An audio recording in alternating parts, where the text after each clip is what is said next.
Sorry, I'm just doing some surveying before I start, just to make sure I'm in the right place. Yep, this is exactly the spot. Today is the 24th of June, and exactly 217 years ago, on the 24th of June 1806, the local priest was murdered here, exactly in that spot, on this field in Pound Farm, here in the tiny little village of Oddingly in central England. Now, there's no way to put this politely, so let's just face it, in those days murders weren't that uncommon, and they tended to be forgotten soon afterwards. But this particular murder wasn't forgotten. In fact, it became one of the major causes of a vast improvement in map making or cartography across Britain, and also in some ways across the world. So what on earth has a 200-year-old murder got to do with map making? Well, I'm going to tell you, but it does get a little bit complicated, so you're going to have to pay attention. The body which was lying there in that field in 1806 was that of the Reverend George Parker, who'd arrived here in Oddingly just a few years before. His parish was based here in the Church of St. James. In those days, the income that the local priest received was derived from a system called the tithe system.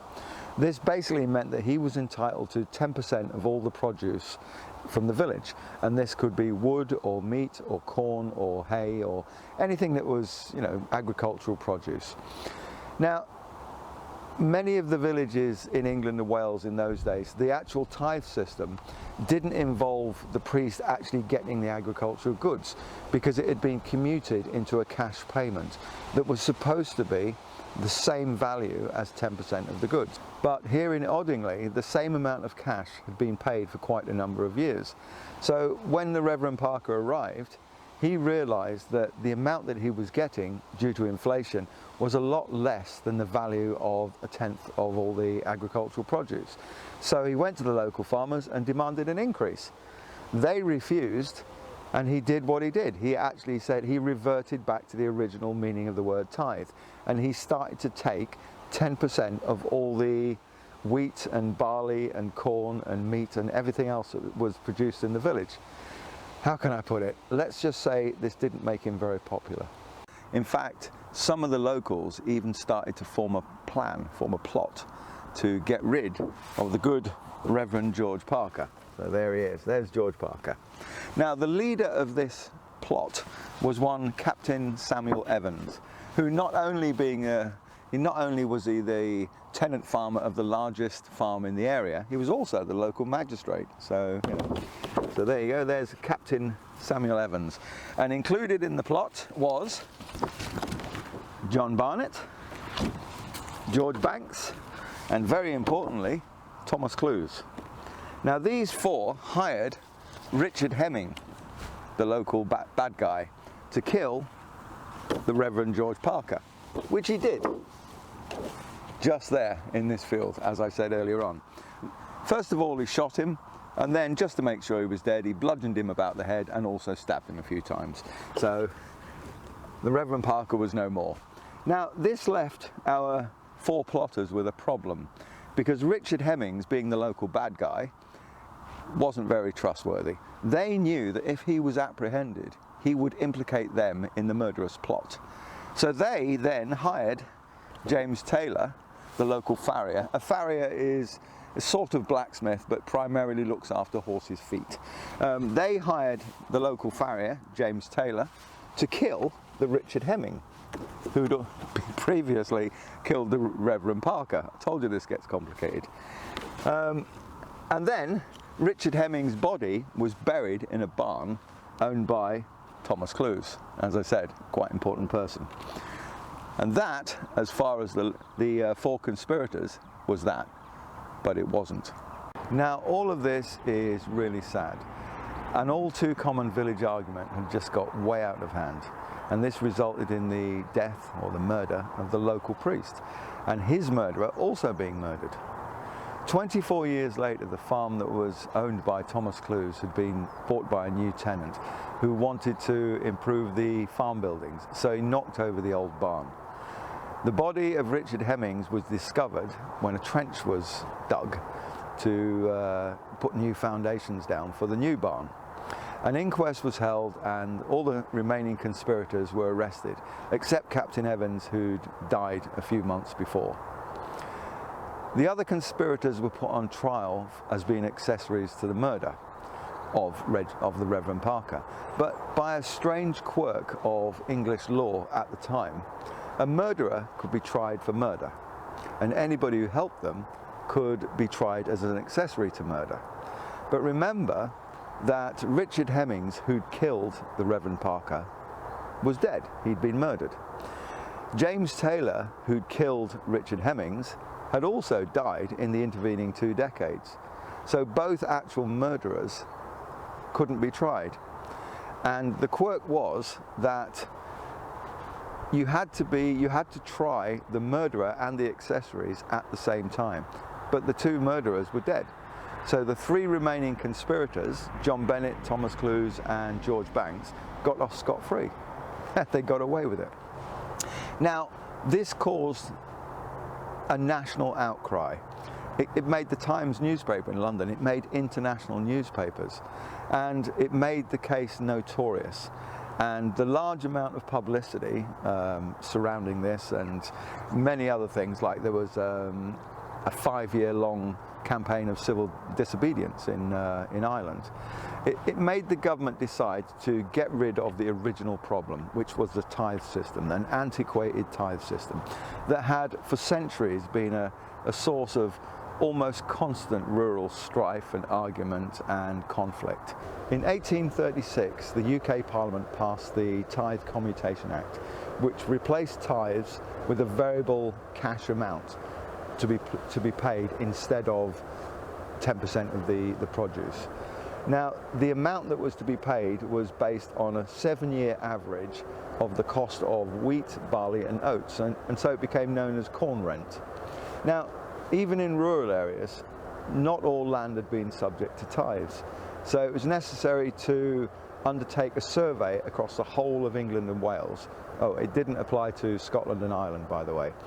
And this was to identify the properties on which corn rent was payable. As the amount of corn rent was based on the size of the land holding, each parish map had to show precisely the locations of the property boundaries, what type of crops were grown in each field, and how much cash was actually to be paid over instead of a tithe. Now, each piece of land on the tithe map was given a number, and this corresponded to a line in a thing called the tithe apportionment, which is hard to say. Tithe apportionment. Basically, it was a big book. In the book, it would show who owned the land, who farmed the land, what type of crops were grown on the land, whether it was fallow or whether it was actually farmed, and most importantly, it would say how much tax was actually payable. It wasn't, they didn't call it tax, they called it corn rent. Governments always have a way of not calling tax. That's just, nothing changes.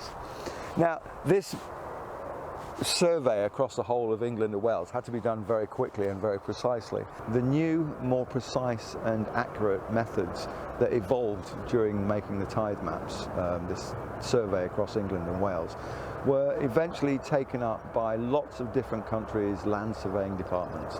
So the quality of cartography and the accuracy of map making improved all over the world. And it all started right here with the, how can I put it, the unfortunate demise of the Reverend George Parker. This really is waffle. I'm not going to put this in the video because it's got nothing at all to do with the killing of the Reverend George Parker. Have you ever wondered what the word tithe actually means? Where does it come from? The word comes from the Old English phrase for a tenth, and it's pronounced tiotha. Old English was a language that was spoken in England between about the 5th and the 11th century, and it's a mixture of various Anglo-Saxon dialects. The Anglo-Saxons were the folk who invaded this part of the world in the 4th and 5th century. Before the Anglo-Saxons arrived, in England they spoke a mixture of various Celtic languages. So the Old English term tiotha is made up of a cardinal number, tio, meaning 10, and the suffix tha, which changes the cardinal number into an ordinal number. Yes, it's educational, this. So what's the difference between a cardinal number and an ordinal number? I'll tell you that as well.